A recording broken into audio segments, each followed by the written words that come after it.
So I got this LG washer, and don't mind my floor underneath my washer and dryer. Work in progress. It has a leak in the seal itself. It's over time as you pull clothes out so many times, it starts to break down the seal a little bit. That's what that is. This seal is attached with two springs, loaded springs, which go around the front part, which is accessible this way. And then once you pull out the back, on the back end, which I'll show in another video, there's another spring back here, which is a little bit more accessible when you take off the back. I'm gonna start off by pulling off, start it over. We have this, which you're gonna need for that spring I was talking about. Without this, it's gonna be a lot harder for you getting the job done. Trust me on that. So make sure you have this. They do have this at Amazon. It's about a pliers set. I'm not exactly what it's called. Spring removal plier. It's about 10 bucks. Don't mind that sound. And then the new replacement, which does not come with springs because you normally don't need those. This, I'm not sure of the pricing, but I'll put it in the description once I'm done. This is the detergent filler and whatever else you put in your wash. For my set, it might be different than yours. Like I said, this is mine's as reference. Pretty good washer. But there's a button here that has to be pushed to enable to pull this out for any reason, and you will have to do that. So push down, pull out, comes right apart. There also are a series of screws, two here which I've removed already. This is where that was, the detergent filler. And then down here as well, where the drain plug is as well. So get those out. And I'm actually trying to figure out how to get this off right now. I'll come back to it and let you know. Once you take off those screws for the drain plug accessory, it comes right out. On the back side, there's a series of screws, but you have to remove all of those. And I'll come back and show you what that looks like after the fact. Quick note, don't break your pan by pulling it out the drain like I did. So I gotta get a new one for that, but don't do that. Just make sure when you pull out the washer, you don't just slide it out because it might be hooked up to a drain for the overflow here for the pan. And the pan is very thin. A series of smaller screws was holding this in place. So I removed that. And a couple of screws up top here, which I had to remove as well. Not really sure if I had to remove those or not, but just did it to be doing it. I was a bit confused for a second on how to remove this and this, but this actually slides in place and slides back as well to remove that. Just kind of pulls off like so. The front portion, top portion where the dials are, you're gonna have two screws.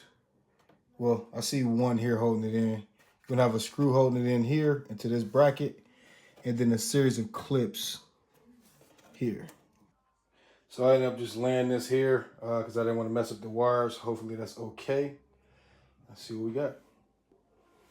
From the top portion, I can see the spring that needs to be unloaded here. So I'll leave that open for now, and I'll do the front part. So when I take it off, I'll just pull it apart. This is the front spring here. A little dirty in here, crusty. But I'll show you how I get that off. Just take, so there's grooves here and here. Sorry, here and over here somewhere. You just kind of stick these inside the grooves. First time using these, but in a second. All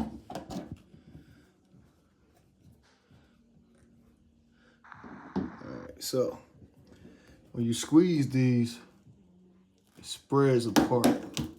That's what makes it easier to use. You just kind of pull it apart from there.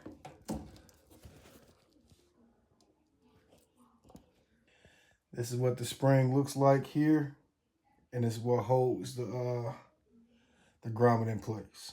Should be the same on the back side. What you do have to pay close attention to is what holes are open, because you're going to have to do the same thing to the next one. And as far as I see, only one that's open is here. Sorry about the nastiness. Top spring removal.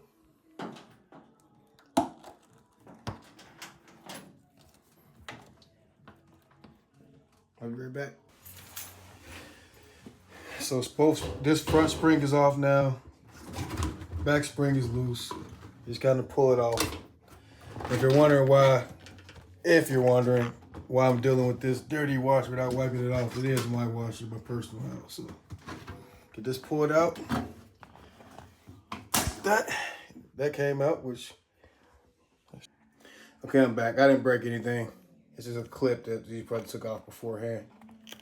Just remember where you had that at. Hose clip for that. I will recommend kind of giving the washer a wipe down while you can. I think it makes sense. Next step is putting this new one back on. Got the clamp on there.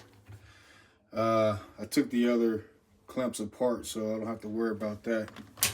I just put them back on the way they are, but come back and just put it on. Don't make a mistake like me. These go towards the inside, not the outside. I've been fighting with this for a second. Remove a series of screws to take out the front. Don't make the mistake of trying to put the seal back on without taking this off.